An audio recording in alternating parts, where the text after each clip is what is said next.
create new markets, but also that transforms non-consumers into consumers within those different jurisdictions.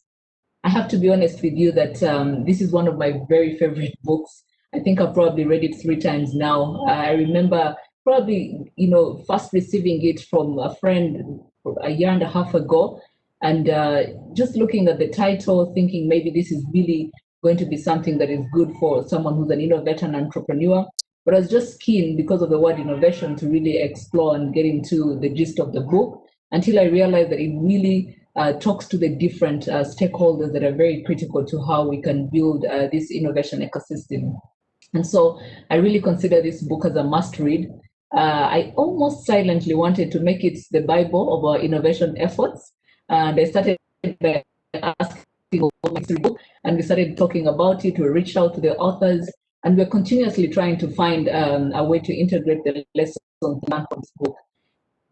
And so, and I know that many of the people that we've recommended the book to have probably read it more than once. So this point allows me to share what really has resonated with me as I read this book, and I look forward to hearing from all of you, that have already read it, what really stood out for you. But even for those that haven't had an opportunity to do so, I really do hope that after this 90-minute discussion, we leave you very inspired and excited to look for. So the very first aspect that resonates with me is the fact that the book really highlights the power of market creating innovations. And I remember just reading that word initially and thinking, what does this really market creating innovations? Are we creating new markets? What does this really mean?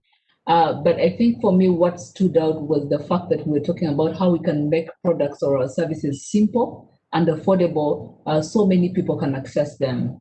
And this, I believe, is at the heart of the broad-based and inclusive prosperity that we're all looking to promote and that is needed. This is also because I believe that the motivation of innovation should be to serve as many people as possible and expand access to what was once thought as a luxury to many people as possible. And I think coming from the tech world, sometimes we always felt like, a lot of these digital solutions, tools, infrastructure are treated as a luxury. And I think that is why, in many ways, the key takeaways of this book resonated with me. Then the second aspect is that I like about the book is the fact that it highlights that it is possible with these market creating innovations that reach more people, or otherwise what we will see in the book that is referred to as non-consumption, in turn can trigger wider economic activity by creating jobs, generating taxes that can then be spent on improving institutions and developing better infrastructure while yielding the healthy returns for investors. So for me, this sounds like a win-win, where you're looking at inclusivity, economic growth, healthy returns for investors, entrepreneurs, and community development. I'm sure the book, Mr. Efosa will shed more light on this aspect and others in his presentation later today, so I don't want to go into so much, but I wanted to share my very last, key learning, we definitely not the least of the aspects that I've enjoyed from it. It shows that the task of creating prosperity is not one for government only, or even the private sector alone, but one that one of my favorite quotes from the book is certainly for nations to sustain long-term prosperity, they ultimately need good governments that foster and support a culture of action. Market creating innovators can, however, light the fire, and the governments can fan the flame. So I really hope that after today's discussion, and even the fact that we're having such a conversation today, it signals that our government is lighting the fire. And I count on all of you to really fan the flame going forward. During this discussion, we also from Anthony Farr, the CEO of Alan Jill Gray Philanthropy, which has chosen to take the step and invest in strengthening market creating innovation ecosystem. And we're very excited as we're really exploring these concepts here at the Ministry and learning that, Alan Jill Gray Philanthropy was also exploring this. And I think there's really going to be a lot to the current crisis that we're in, the effects of the COVID-19 pandemic have been devastating, especially to those living in the emerging and developing economies. The estimates point to a grim picture of the possibility of the pandemic pushing hundreds of millions of people into poverty.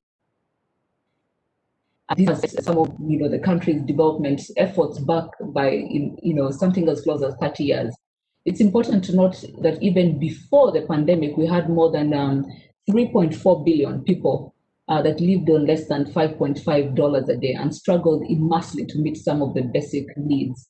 So I think our question today as we go through this conversation is, what is our response? The conversation will be the beginning of an individual, corporate, and even national commitment to think and do differently. For you entrepreneurs and innovators to invest in and build market-creating innovations that create the outcomes we yearn for. May this also be an opportunity for us as policymakers to critically fund for these market-creating innovations. And may this also be an opportunity for our development partners and the civil society to review, upgrade, and introduce programs that are targeted towards creating lasting prosperity.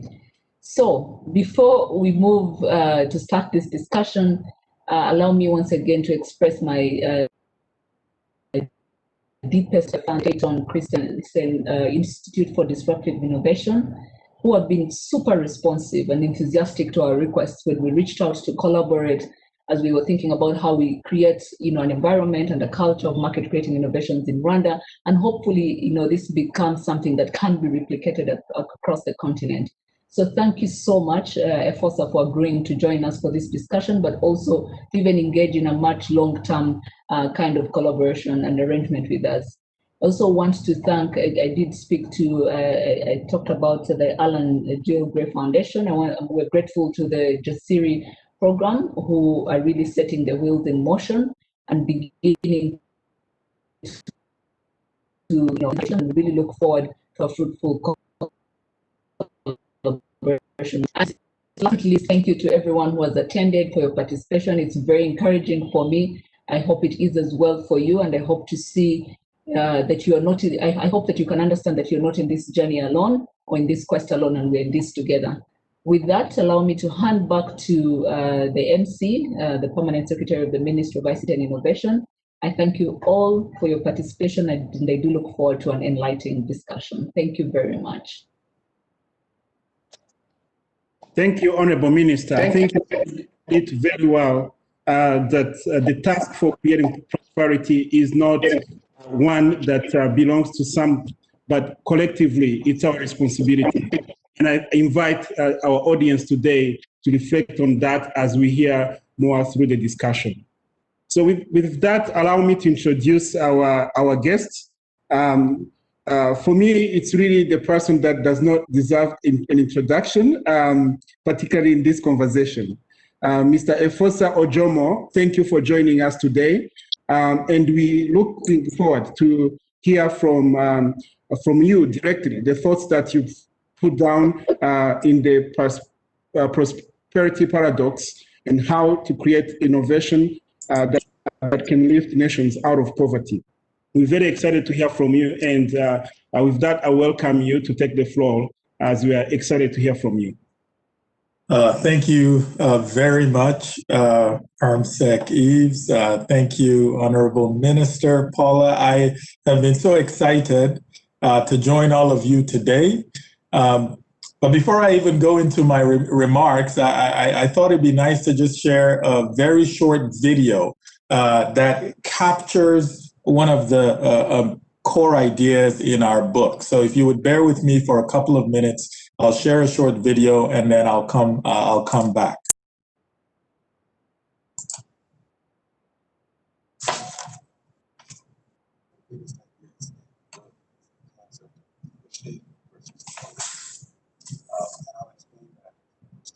First time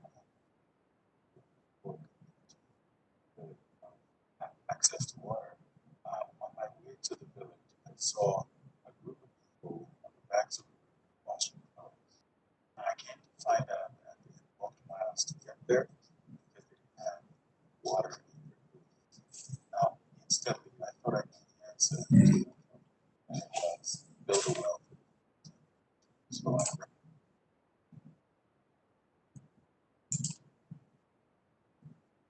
Okay. Looks like the video might not have been working, but that's not a problem. So let me actually just go on and share my screen, and then I'll dive right in. Let's see here.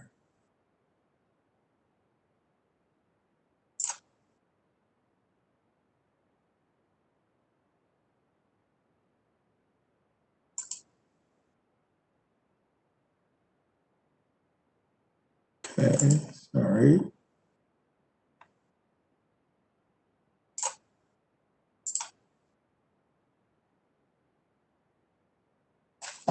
Okay, it's really a pleasure to be with all of you today. Thank you again, Honorable Minister, PermSec, and all the members of the ministry. It's been a pleasure talking to you over the past, several months, really, to get, prepare for today's event. I'd love to start by telling a quick story of how we even got to write the book, The Prosperity Paradox. About 12 years ago, I began reading books on development, economics, poverty, as I was working as an engineer in the United States. And the books really gripped me and I would say changed the trajectory of my life. On the third book I read, which was a professor out of New York University, he wrote about a 10-year-old girl who had to wake up every morning at 3 a.m., walk miles, fetch firewood, and sell. Now, as I was reading about this 10-year-old girl in Ethiopia, it occurred to me that her story was not unique. There were hundreds of millions of other 10-year-olds in Africa who had to do that as well. And it was that night, that moment, I realized I have to do something about this. Shortly after, this was in February, in August, I started a nonprofit. So we went to some communities in Nigeria that didn't have access to water, didn't have access to education, didn't have access to healthcare. And we began investing in those communities because to us, we felt this is the right way to tackle the problem. You go to communities that don't have access and you provide resources for them. So we built wells, built 5 wells as an organization. And after we built those wells, something interesting happened. The wells started to break. Virtually every well we built broke in those communities. And at first I thought this was our problem. We didn't know what we were doing. We were just really passionate people who wanted to help. But then it turns out there are hundreds of millions of dollars worth of broken wells all across emerging economies. And I realized this wasn't just our problem. This was a much bigger problem in the development space. And that's when the first clue hit me that perhaps the best way to fix poverty is not by fixing the visible signs of poverty, as the Honorable Minister mentioned earlier. This led me to go back to business school, and I got the opportunity to work with Professor Clay Christensen. And over the next, I would say, 15, 20 minutes, I want to just share some ideas from the book that we published together. But before I do that, many of you were kind enough to answer a survey questionnaire that we sent out. So the first few slides, I'll just show you the survey responses and in a word cloud, and then we'll go from there. If you take nothing out of this today, if all the words just sort of go in one ear and go out another, I want to leave you with this message. Africa needs market creating innovations. It's not it's not like it would be a nice to have, it would be an added bonus. the continent needs market creating innovations. I was fortunate to write this article with Carl Manlan, the COO of EcoBank Foundation. And so if you get a chance on Project Syndicate, check this article out because it summarizes some of the concepts in our book. And so on to the survey responses now.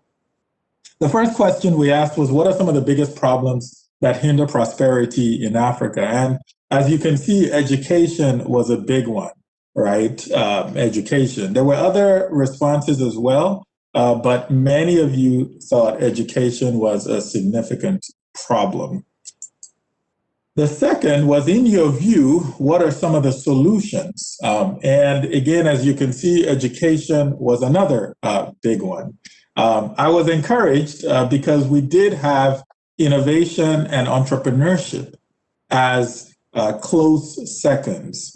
Oftentimes, when I do this survey, I get, education, government, and then the responses are also education, healthcare, government. But clearly, I'm speaking to a very informed audience because innovation and entrepreneurship are really the keys to helping us get to better education and better healthcare and even better governance.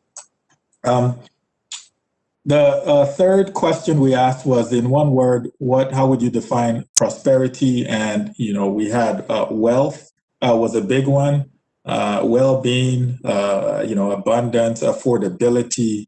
And so these are also interesting insights. What you'll find is prosperity goes far beyond just alleviating poverty, right? And that's why we focus on prosperity. We need to change the paradigm and the discourse from just fixing poverty to focusing on prosperity. And the last one is, how would you define market creating innovation? Again, I think we are speaking to a pretty informed crowd because access, affordability, population came in, and those words are at the core of a market creating innovation, right? So just wanted to share that. Thank you all for participating. There are three core ideas I want to share with you today. The first is the paradox at the heart of creating prosperity. The second is consumption and non-consumption economies, what those are, and the characteristics of each. And the last one is really the power of market creating innovations, because these are unlike other types of innovations. So one of the, I explained earlier that when I went into the poor community, I saw a lack of water. And instantly I thought to myself, I'm going to build a well. I'm going to help this community get water, right? And so for me, the solution to a lack of water was build a well. Well, it turns out that the opposite of a problem is not the same as the solution to the problem.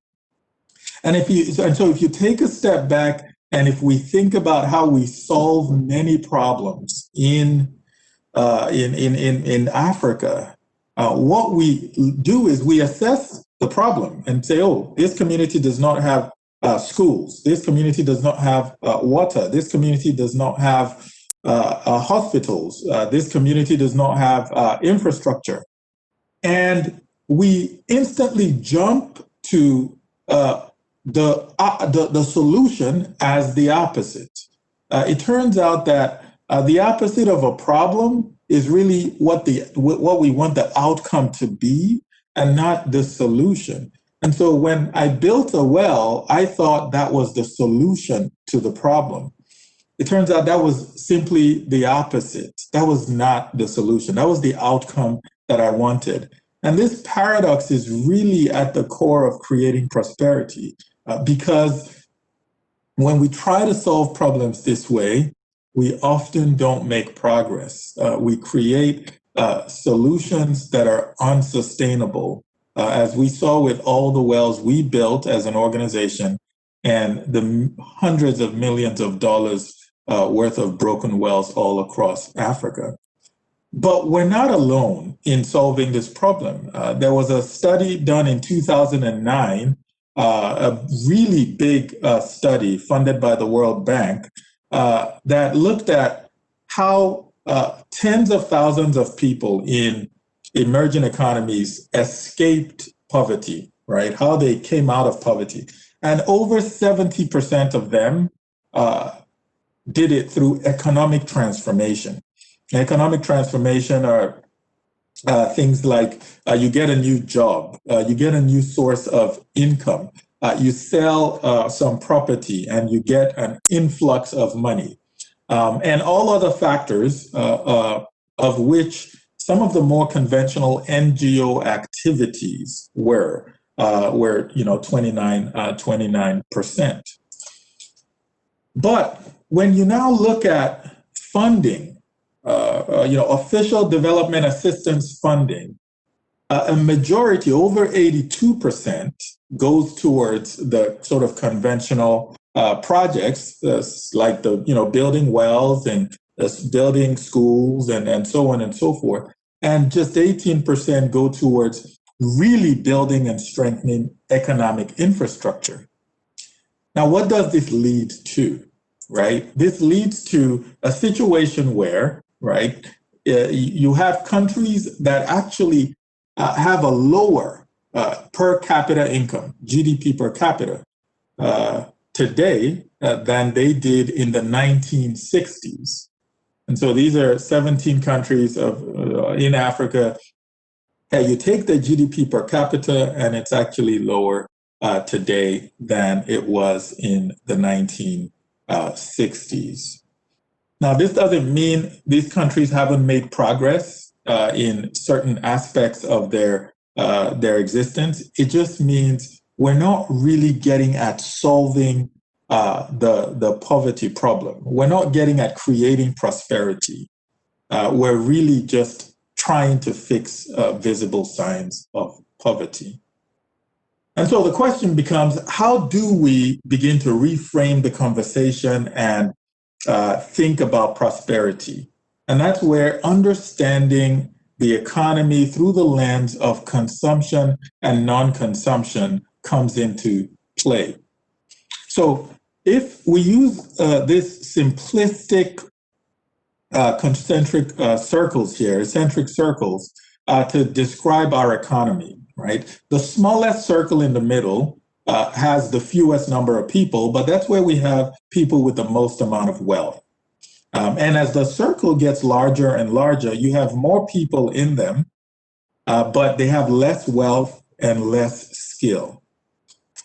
A majority of people in Africa are non-consumers.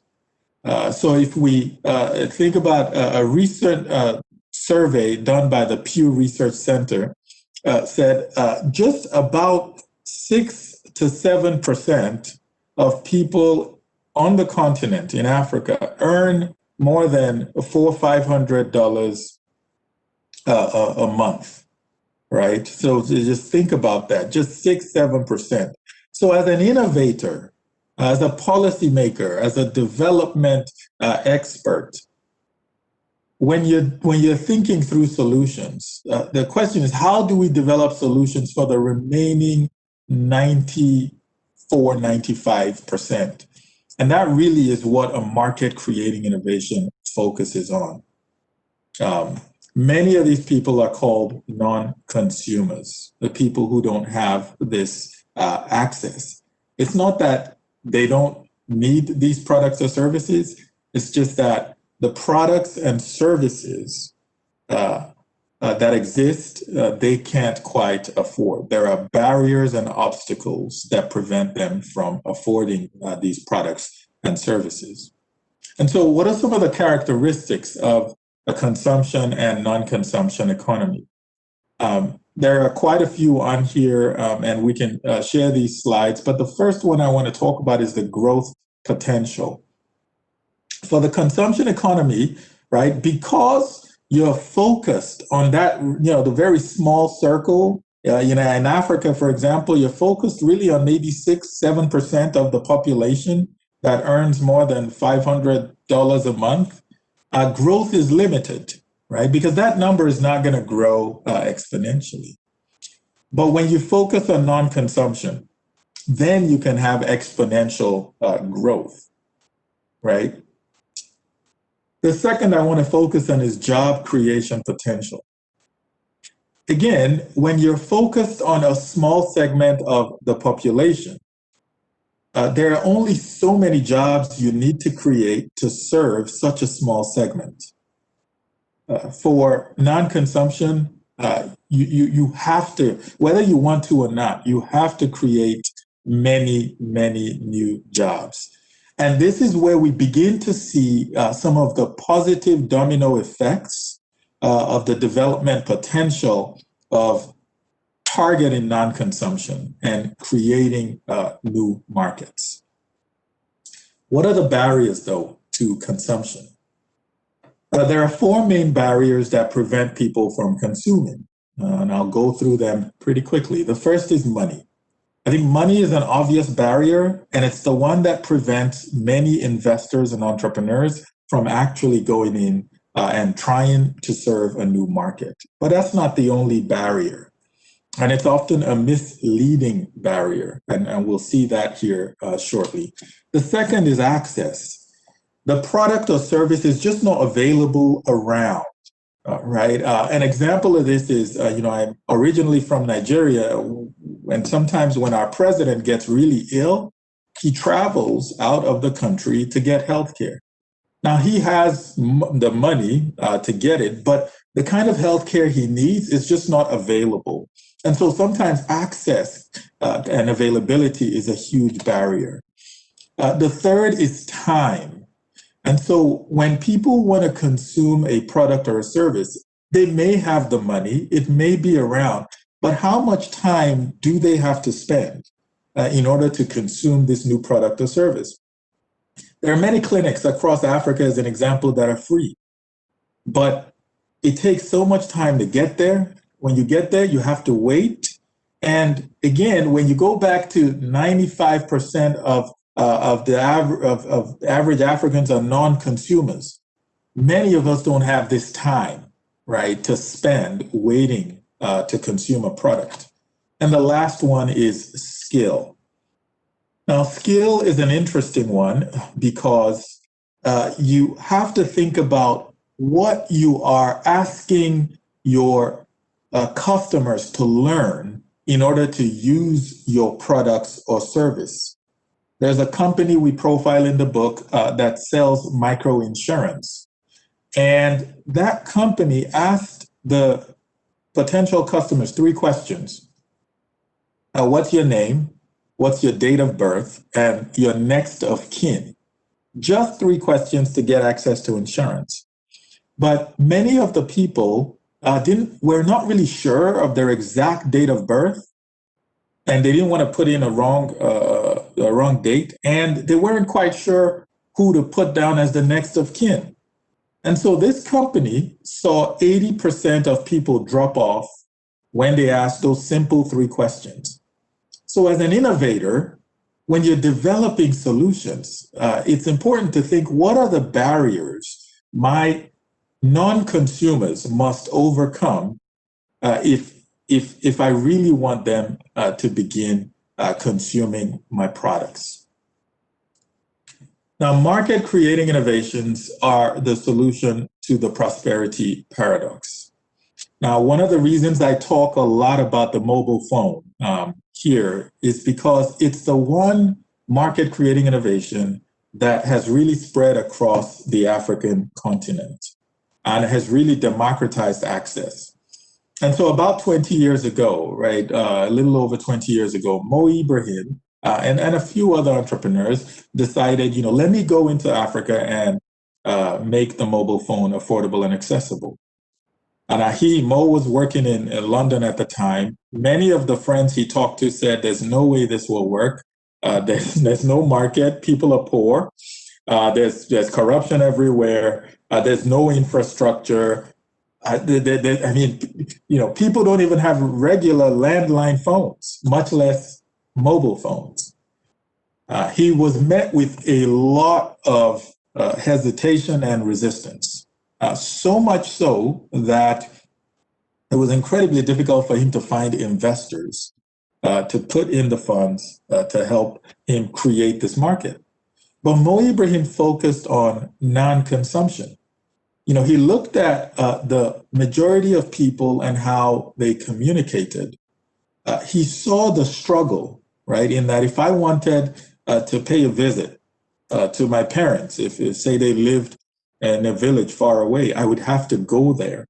I couldn't simply make a phone call to check in and see how they were. As a business, if I wanted to communicate with my suppliers, I would have to wait until they came to me, or I would have to go to them.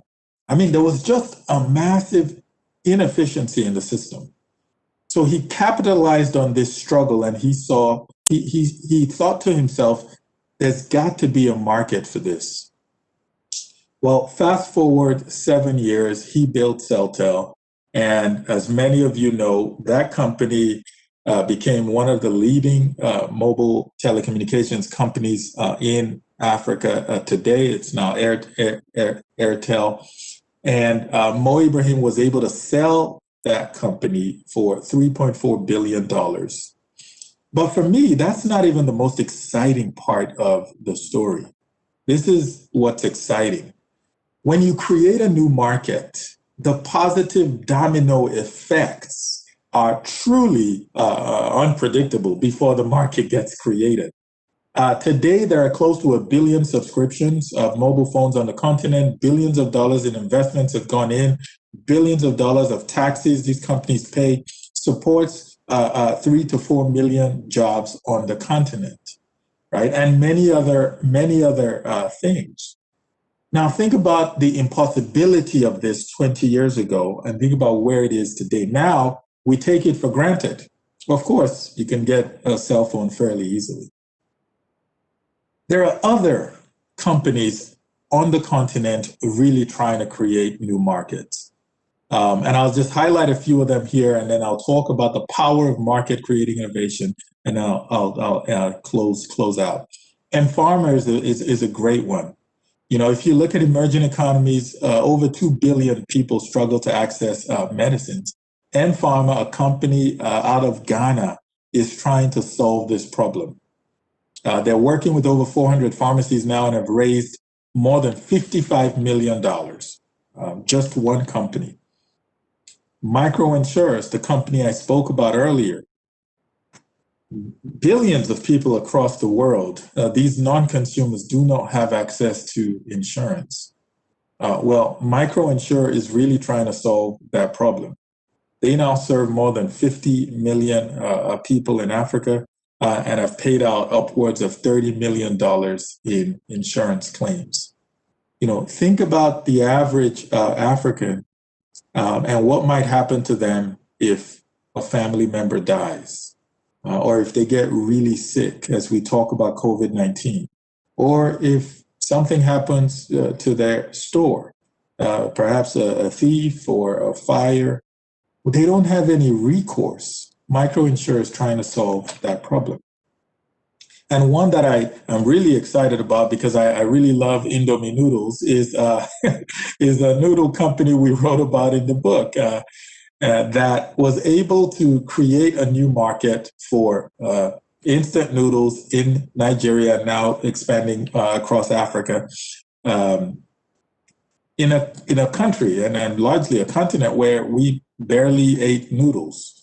But today, look at the impact they're having. More than 45,000 new jobs, production plants, millions paid in taxes, and have invested over $500 million in Nigeria alone. And so these are the kinds of impacts market creating innovations can have on a sector. But let's think about it from a country standpoint now. This was South Korea in the 1950s. Right after the Korean War, this is what the situation in the country looked like. Little to no electricity, Economists said it was an economic basket case. It was trapped in poverty and there was no hope for improvement. This is South Korea. Now you come to today and look at South Korea. They are one of the richest countries in the world and part of the OECD, and now are supplying aid to other countries. How did they do it, right? You cannot talk about South Korea without talking about some of the major companies in the world. Some of you are probably using Samsung phones or driving Kia or Hyundai cars. POSCO is one of the largest steel companies in the world. LG makes electronics. They started out by focusing on non-consumption, trying to serve their markets, expand globally. And now we see the results. And so the question for us is, how can we, as a country and a continent, make our graph look like this? It is possible. I deeply believe it's possible. If I did not, I would not be doing the research. And when you really go back in history and look at other countries, from the United States to countries in Europe, you see a similar pattern. It's not identical because no two countries are the same, no two people are the same, but you see a similar pattern of economic development happening. And so to help us do this in Africa, and I'll end on this note, we really are thinking about a market creating innovation project.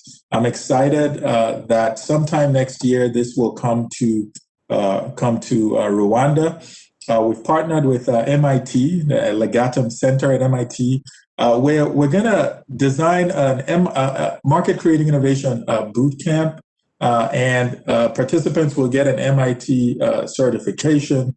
And we really love to connect these participants to a community of coaches and sort of put them together in a community and not necessarily provide capital, but there are a lot of investors looking at Africa today, and we like to make introductions. But the beauty about this is we want to create a feedback loop that helps us learn what works, what doesn't work, so that many of the market creating innovations I talked about, whether it's M-Pharma or MicroInsure or the mobile telecommunications organizations, we can begin to make those more predictable in different African economies. I'm deeply encouraged about this project, and I can't wait for it to launch in Rwanda next year. The last thing is, based on some of the folks who have read our book, I am more hopeful. As a researcher, it's easy to just write and assume that the ideas will have some kind of impact. But when I hear this from entrepreneurs, from some people in the highest levels of government, I know that we are on the right track. And I'm very excited to learn from all of you as we continue to think about the best ways to do market creating innovations in Africa. So I want to thank you, and I'll hand this over to my brother Yves, our PermSec. Thank you. Thank you very much, Efosa. I think you've really triggered a lot of thinking for me, and I'm sure also the audience has a lot of questions to react. So I would encourage everyone to use the chat functionality to submit the questions, and we will be reading them and making sure that you can answer them. But maybe before we receive questions from the audience, I wanted to invite Honorable Minister to kick us off with a few questions. We want to really understand, you've described a lot of key concepts for the market creating innovations, but what is the implication for our particular ecosystem in this region, and maybe even more particular in Rwanda? As I mentioned, at some point, we are joined by ministers representing various ministries in Rwanda. We have heads of institutions both in public service and private sector. We have entrepreneurs, we have innovators, we have colleagues working here at ministry and various other agencies. So we are intrigued. So Honorable Minister, maybe you can get us started on how does this really make sense in our day-to-day right now. Over to you, Minister. Thank you so much, Efosa, for that synopsis. I think even for many of us who have already read this book, we still feel like we could go back to it. And I hope, like I had said earlier, we have others that are really going to be looking for it. And I had a whole list of questions, by the way, which I'm going to try and summarize into two, because for some I did get the answers, but also I wanted this opportunity for everyone on the call to get the opportunity to really ask questions that may not have been answered through your presentation. And of course, as you gracefully accepted, I think we'll find even a different platform where we can still find ways of responding to them. But I think my first question was around, because we have so many entrepreneurs, innovators, corporates on the call, I wanted to get a sense of how they can start thinking about how they target non-consumption. And I liked what you said, because initially I was thinking, okay, we're talking about non-consumption, looking at it from a lens of affordability. But I like the other aspects that you brought about around money, access, time, and skill. I think skill in many times is underlooked, and I think that probably is what makes or breaks the different innovations that we see getting onto the market. And really just getting a sense, what advice would you give them? Where do they start? How do you balance these different aspects that really are meant to target non-consumption more holistically?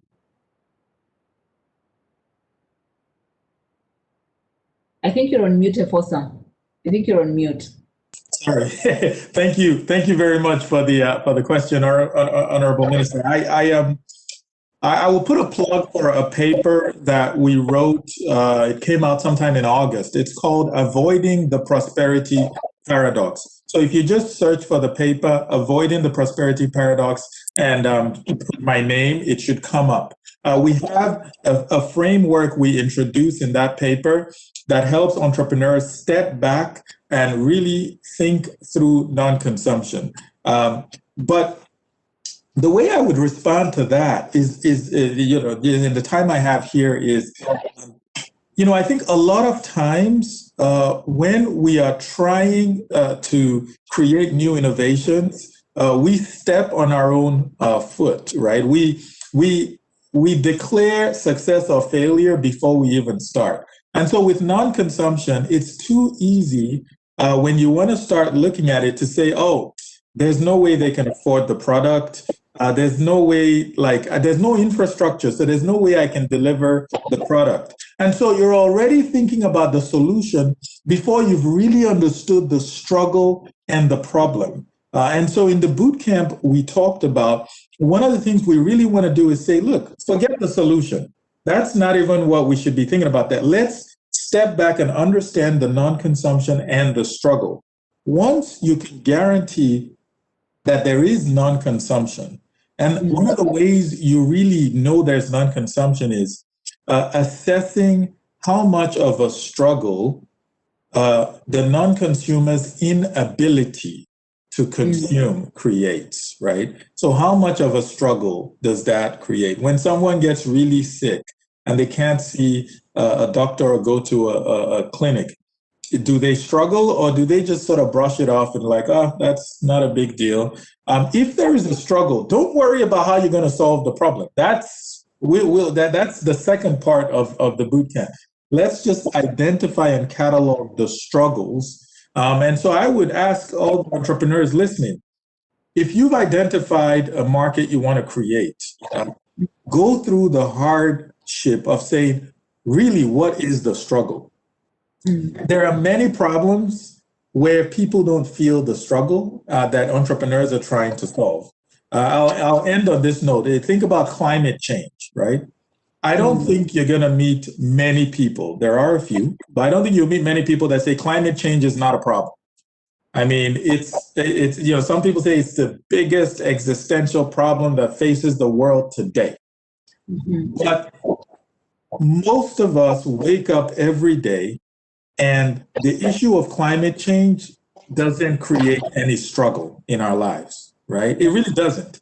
The struggles in our lives are, oh, how can I pay my rent? How can I educate my kids? How can I put food on the table? Where do I get close to it? Those are the struggles. And so until the climate change problem begins to create the kind of struggle in the world that can really motivate many of us to action, we're going to keep talking about it. And so that's just an example to say, entrepreneurs, find the struggle, and you will find the non-consumption. And then we can talk about the solutions.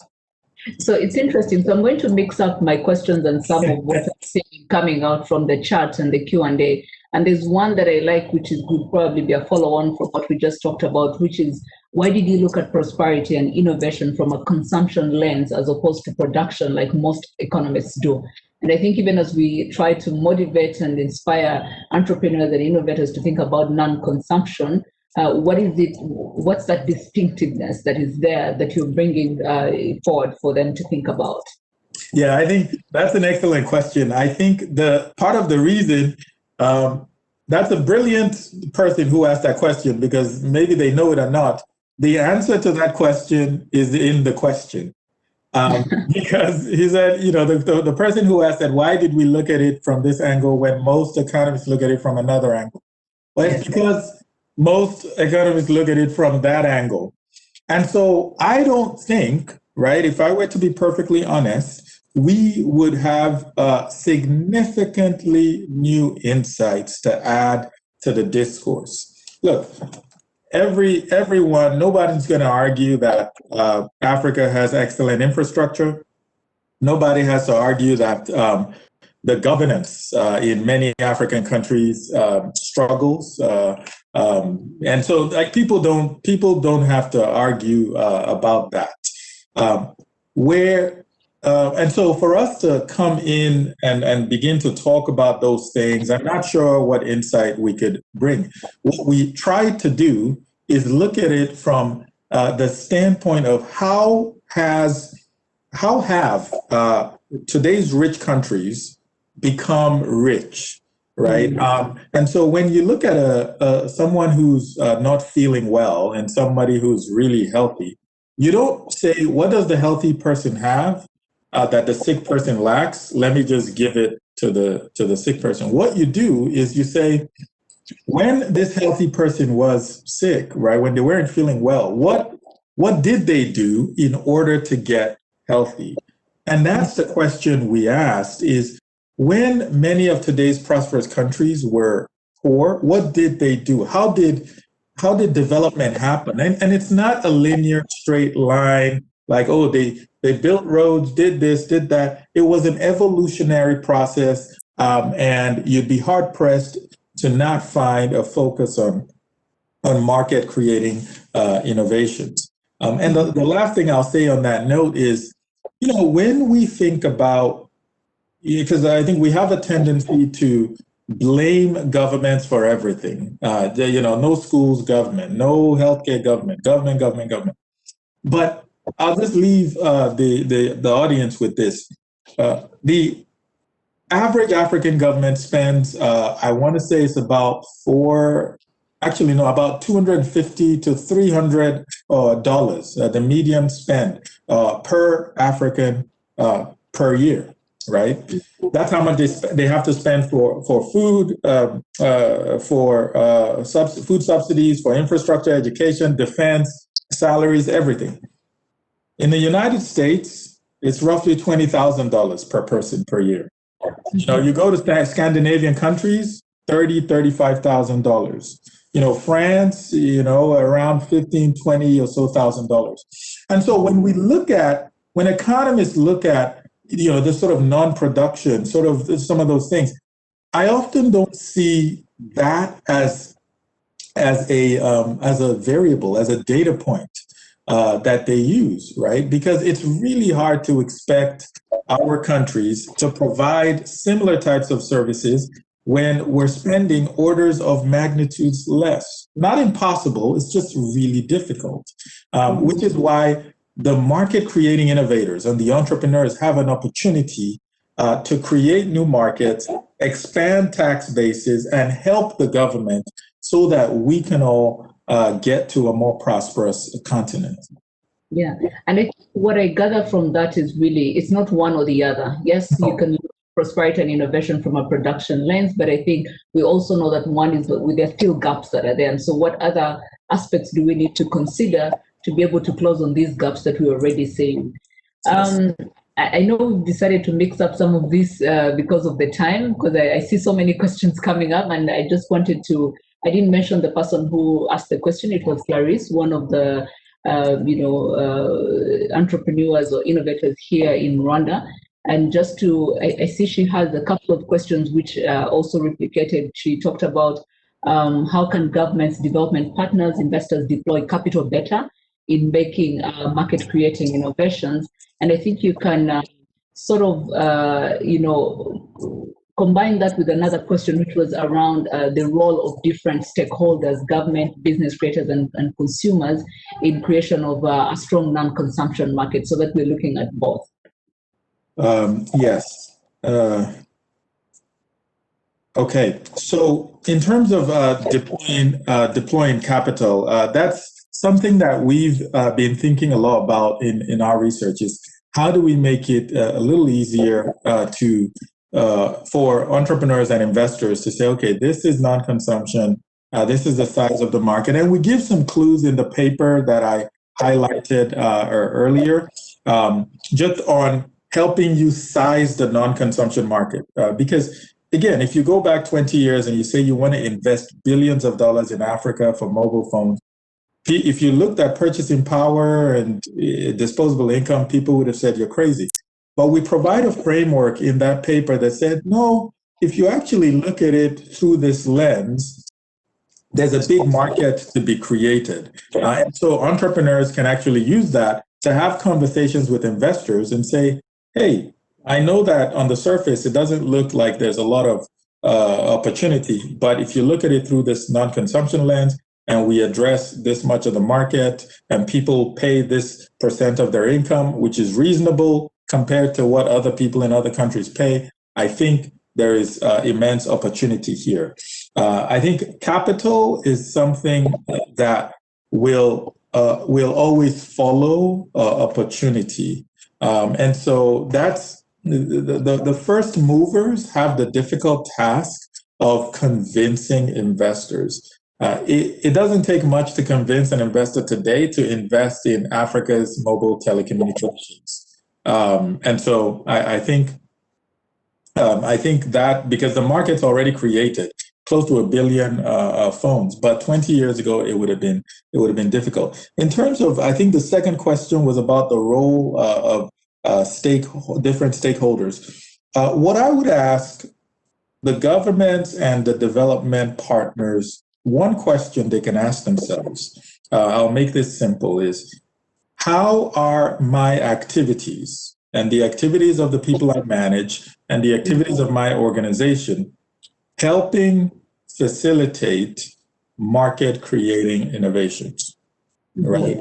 The closer you can get to the answer of that question, the better the outcome of your activities. And so it's a simple question. I'm not a government official. I don't know the day-to-day of what the pressures that you're under. And there are many pressures, even the development partners, people working really, really hard to try to make life better for people. But if you step back and say, how are my activities helping facilitate this? You don't have to answer that question tomorrow. You don't have to answer it next year. But if you can have that in mind, I can guarantee you over time, your activities will begin to evolve to help facilitate market creating innovations.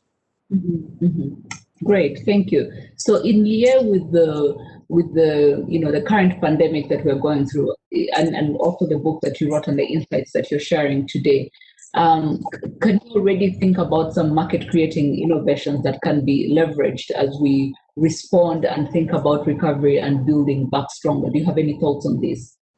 Yeah, absolutely. And there are a few companies that are already trying to do this.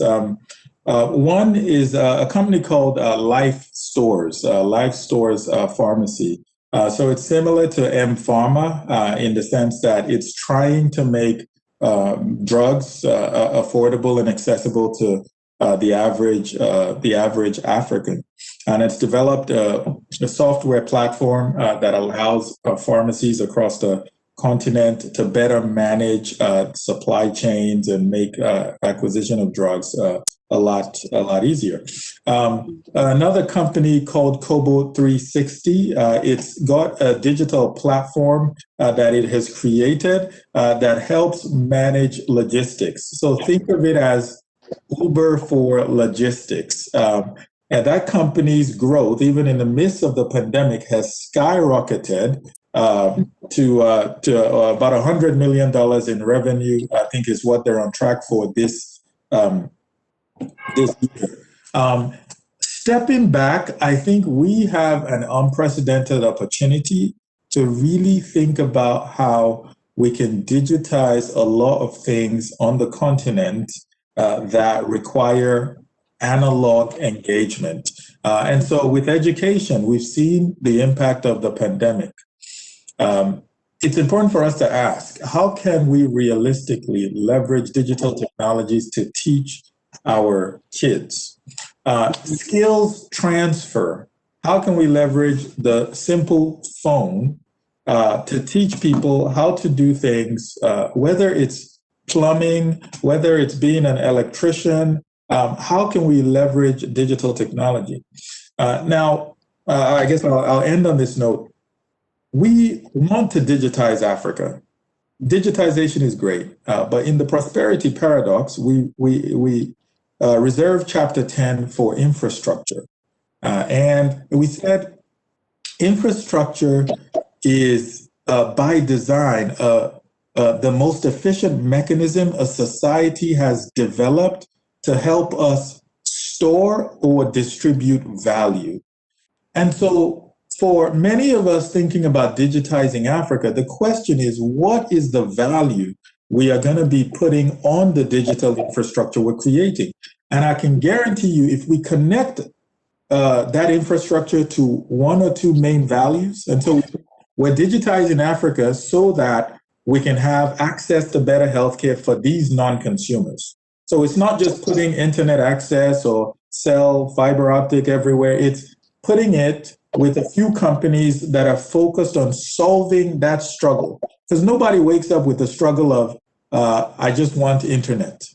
No, I want internet for something. And so I think that would be an important thing for us to be thinking about. Mm-hmm. Thank you very much, Efosa, for these great answers. I'll have one more for you that is focusing on economic development models and timeframes, after which we'll take a quick break for you and to bring in our next speaker, whom I'll introduce. So these particular two questions are coming from Tony and McLean. Starting with Tony, he asks, many countries that achieved some good level of prosperity moved quickly from agriculture to manufacturing to trade to service gradually. And this created more customers as they moved from one sector to another. He gives an example of Korea. But the question is this the only possible path? What other models can we consider, particularly in the case of China that has addressed some of the biggest poverty reduction in history in terms of numbers? Yeah, so I want to be mindful of time, and that's a question that requires a lot of time. The answer is context specific, right? Part of why we focus on non-consumption too is everybody understands and feels struggle. If you're a small country with a population of 5 to 15 or so million people, your non-consumption is capped, right, by your population. And so you have to think about export markets. You have to think about the global economy, or at least the regional economy. If you're a big country like Nigeria, then I don't care how much export you're thinking about when you start. it's going to be really hard to create jobs for your population, just thinking about exports.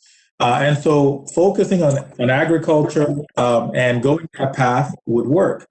But you see, with agriculture, you have to think about land as well, right? Is it more productive for me to use 1 acre of land to farm, say, potatoes and peppers, or is it more productive to put an IT hub on 1 acre of land, train people? And so it's a good question, but it really depends on your context, right? That's how I would answer that. There's no one way to develop. Yeah. And so the second part of that is actually now the time frames. How should countries go about it in terms of ensuring that they're investing in seeing the results quickly enough? Yeah, I mean, I think this one will be difficult, and perhaps this is also why we focused on non-consumers and innovators. You have to have a long-term view. And as we know, democracy has come to many African countries. And so, Paula, the Honorable Minister, is the Minister of ICT today, but tomorrow she might be in another role, right? That's sort of the nature of the government. And so it's hard to, what we as innovators have to do is make a case for whoever is in that position to see the value of what we're doing. We are the ones who have to make that long-term investment, right? And when we make the case that if we create this new market, we're going to create jobs, we're going to create taxes for you, those are two things everybody, regardless of who you are, understands in the government, right? And so that's why market creating innovation can be very powerful. We have to help the government because as much as I understand we have a lot of issues with governments, but we have to change the paradigm and figure out ways to help the government so that we can all create this prosperity. Thank you very much. And on that, I would like to transition a bit here and introduce Anthony Farr. He's the Chief Executive Officer for the Alan and Jill Gray Philanthropy. I would like to welcome him and help us reflect about, what is it going to take in terms of ensuring that we are indeed investing in nurturing innovators that are venturing themselves or committing themselves to market creating innovation. Over to you, Anthony Farr, for your remarks. Thank you, Yves. And we would count ourselves, along with the Minister, great supporters and fans of the prosperity paradox. In fact, I had the privilege of working with Mr. Gray for many years, and the only book that I ever felt stirred enough to send to him directly it was the prosperity paradox. So it certainly is something that is close to our heart. And I think we need to understand the importance of this word paradox, because sometimes when you hear Efosa speaking about it, it feels so obvious, but yet these things are paradoxes because we've been doing it in the wrong way for so many years. And it reminds me actually of a similar type paradox, which was known as Lincoln's riddle.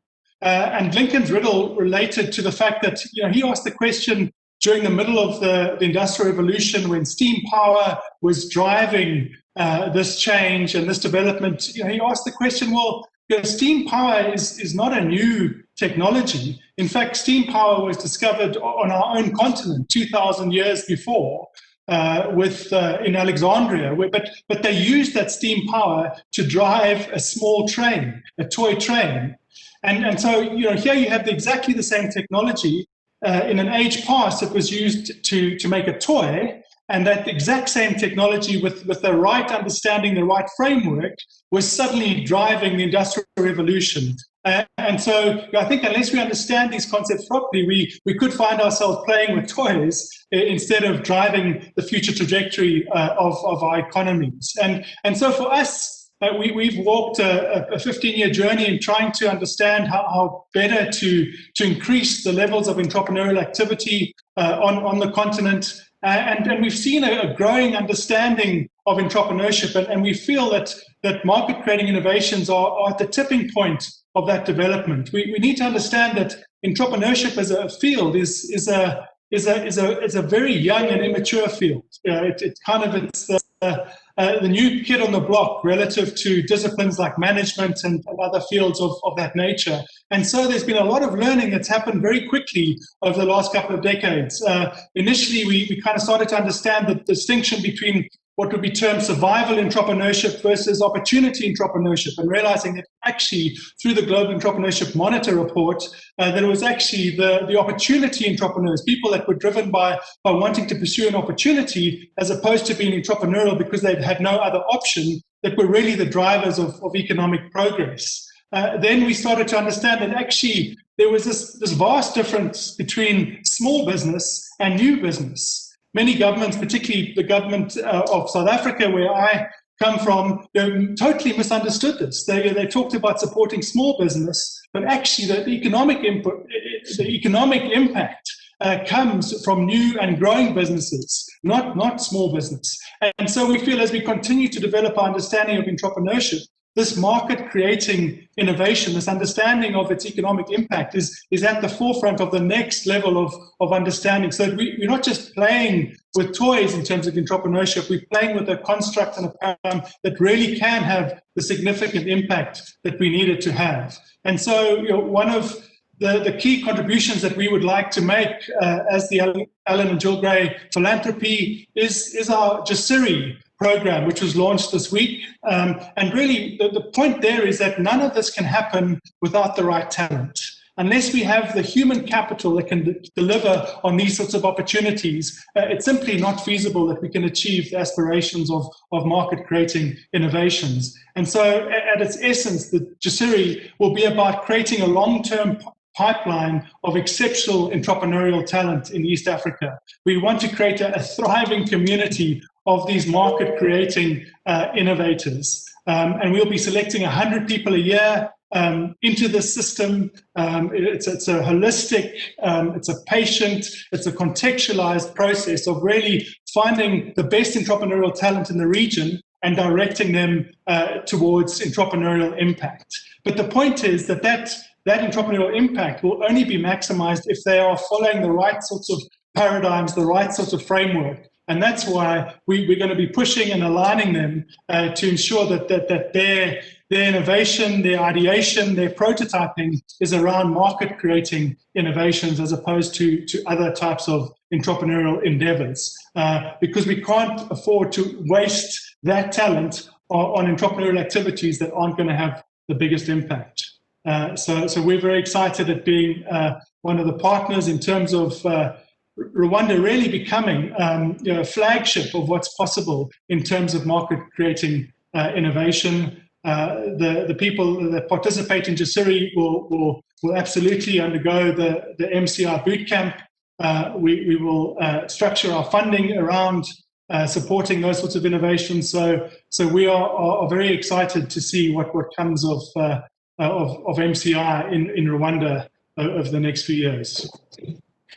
Thank you very much, Anthony. And this week you just launched Jasiri, and now applications are live for people to start application, both from Rwanda and Kenya, where you are starting the program. But one particular important point you made, and that Jasiri seems to be focused on, really strongly committed on, is this idea of responsible entrepreneurship. Can you elaborate a bit on that, maybe in a minute or two? Sure. Our founder, Mr. Gray, believed passionately in responsible entrepreneurship for the common good, because I think unless we go back actually to the very origins of enterprise, if we look at the values that underpinned some of the understandings of Adam Smith, it really was understanding that enterprise had to be for the common good. Otherwise, it gets overwhelmed by the greed and other elements of the outcomes of enterprise. And so I don't think in fact, we're pretty certain that the outcomes that we're looking for when we look to entrepreneurship as the lever for achieving greater levels of prosperity, that won't happen unless they're the right values that underpin those entrepreneurs, that those entrepreneurs are not in it for private interest, but they are pursuing a transcendent objective. They're wanting to do something that will benefit others and will be for the common good. And unless that ethos is at the center of someone's activity, it's very unlikely that the right outcomes will transpire. Thank you very much for that. And we're really excited about Jasiri joining the ecosystem, and congratulations to you and the team for the launch this week. And we definitely look forward to what these innovators will bring into the ecosystem. And hopefully market creating innovation becomes one of the key pillars that strengthen the success of the program and the ecosystem. I wanted to come back to Efosa with a few more questions that are coming and from our audience. One is coming from Eli. He's asking a question to Efosa, and maybe as we also bring some of these questions, if there are questions from the audience for Anthony Fa, please also go ahead and post in the Q&A, and we'll make sure that we bring them to his attention. Maybe starting with Efosa. So Ed is asking, how can you identify market creating innovations early on? Especially when some of the innovators have to go through multiple phases of trying and meeting obstacles that it may not be that obvious earlier on. Yeah. So I think there are several ways, and I'll put a plug for our paper again because we provide that. One simple way to identify a market creating innovation opportunity is by looking at workarounds. What are some of the workarounds that people in community are doing, right? How are they cobbling together solutions that are helping them solve a particular challenge? When you find that many people are sort of using something for something else that it wasn't designed for, that's pointing to a potential market creating innovation opportunity. But the other is really looking at other economies, right? What has massive, widespread consumption? That gives you a clue. It doesn't necessarily tell you, okay, just copy and paste, but it gives you a clue that if in other economies, virtually everyone has adopted a particular innovation or solution or a technology, that means there's a high chance that that solution, not necessarily that solution is solving a struggle, right? And if we're all human, we all share in that. That struggle is probably felt by people in your local economy. The question then becomes, how do you contextualize your own solution? So if you think about the mobile phone we talked about, the way we purchase mobile phones and use mobile phones and buy minutes is very different from the way it's done in many other parts of the world, right? But the fundamental solution of helping me communicate with somebody when they're not in the same physical space is the same, right? And so it's important for innovators to be able to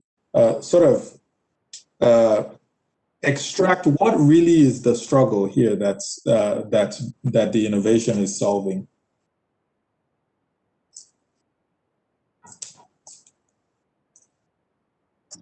Thank you for that, Efosa.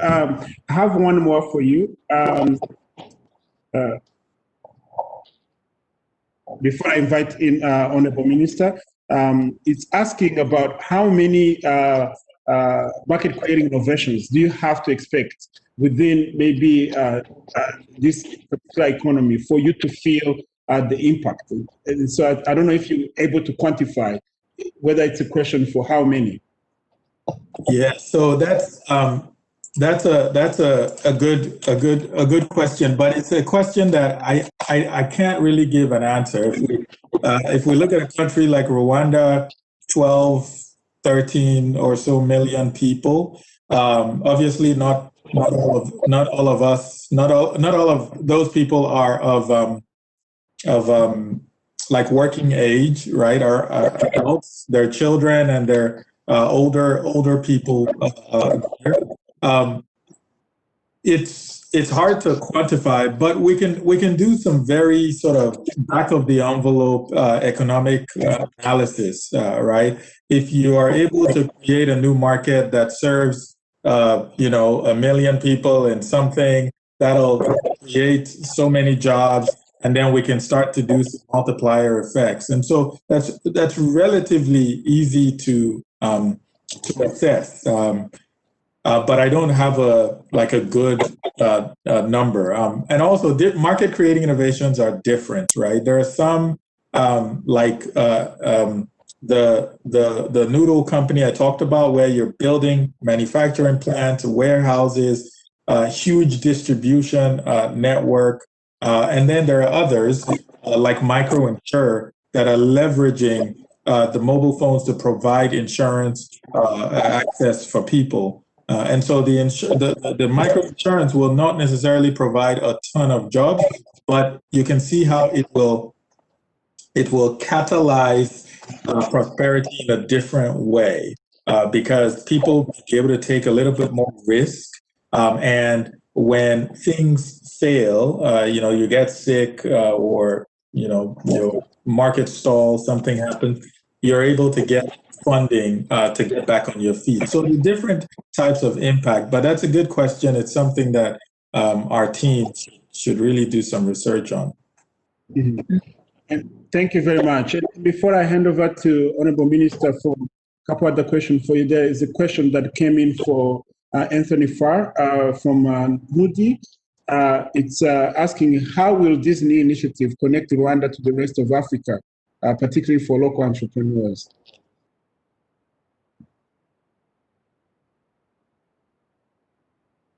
I think that as Efosa just mentioned, when we are working in the context of a smaller economy, the success of those businesses requires integration across the continent, and so we are convinced that for Africa to be successful, we have to be working together, and the momentum is growing towards that.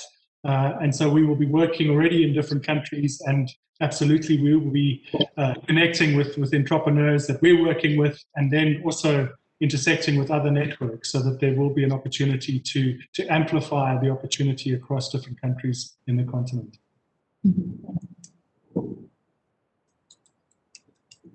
Great, thank you, Anthony. I think what we had, I was trying to look at the chat and the Q&A. We still had a few outstanding questions. We'll try and respond to one or two of them in the interest of time. I think there was one around, I think Clarice, Damian, and Tudi talked about, Efosa, in your opinion, how can Africans foster market-creating innovations mindset?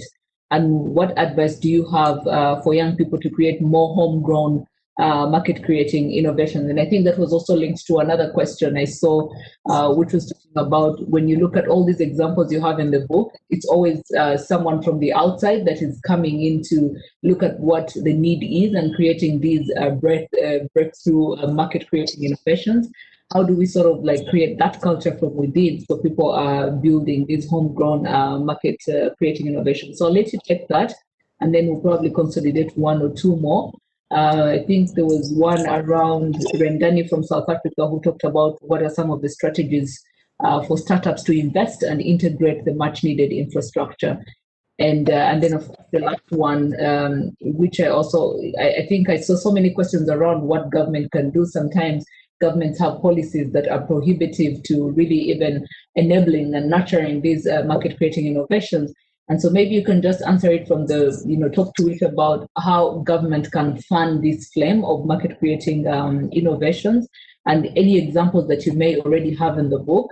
I think to many of our followers here and participants for the conversation, Efosa did talk about the different stakeholders and what they can do, and I will be shortly talking about some of the things we want to try and do differently in trying to create an environment that enables these market-creating innovations. So, Efosa, over to you, and then I'll ask my final question before we try and wrap up the discussion here.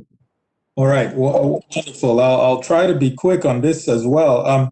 MCI mindset, I think the first two, you're right, that they're connected and people coming from outside. I think having more events like this, multi-stakeholder events, is important to get the message out. It's hard to have people to read an entire book.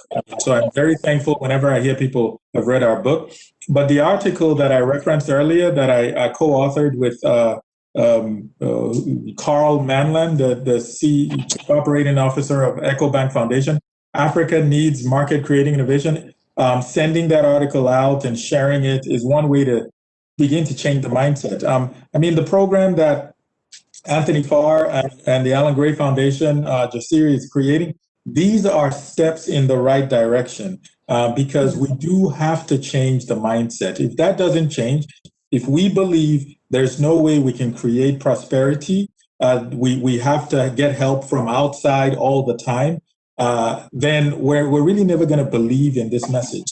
But the message of market creating innovation is also powerful because it's really about solving contextual problems, and those solutions will come from Africans, or at least people who love Africa, right? And so I think this is a step in the right direction. In terms of startups investing in infrastructure, that's a tough one because startups are always strapped for cash. What I would recommend is looking at infrastructure, if possible, that already exists and seeing how you can leverage that. So many of you would know Paystack. This Nigerian fintech company just got purchased by Stripe for $200 million, right? They built their solution on an infrastructure that already exists. Now, sometimes you will have to build your own infrastructure. That's just the nature of development. Many of the first roads, rail in the US were built by private entrepreneurs and investors, right? And so again, the government, we have this idea that the government is supposed to do everything and then we just sort of go along for the ride. Not the way it works. And so how can we collaborate with government? PPPs are an important way to do this. And what can the government do? I think I sort of answered that a little bit before, but I think you're also going to share a little bit of some of the things you're planning on doing. So I'll leave you together. So the final one for today is in your book, you talk about developing a new value network and an independent architecture when pursuing market-creating innovations. Could you share an example of a company that has successfully done this and the impact they've created for the society and their bottom line? Yes, absolutely. If you would permit me, I'll talk about one of the companies that we are using as a case study in the boot camp. It's a Mexican company, but I think the solution applies.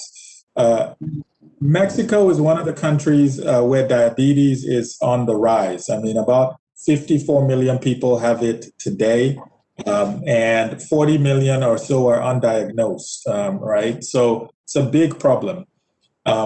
Diabetes care costs about $1,000 to $2,000. It's too expensive for the average Mexican.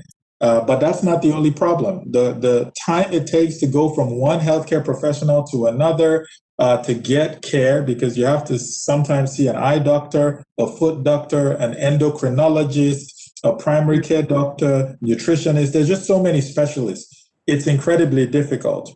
So a company called Clínicas del Azúcar looked at diabetes and said, how can I create a solution that is standardized, sort of like McDonald's, where you come to one clinic and you go through all these specialists and you get access to excellent care.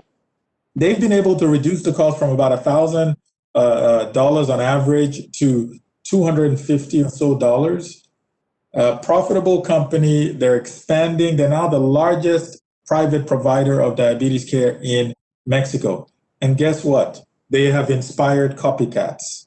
That's the beauty of this market creating innovation. When you create the market, many other people want to participate. They've inspired copycats. And so they used an entirely new value network to create it. But there's actually a session on value networks in the MCI bootcamp. I really can't wait to launch this next year.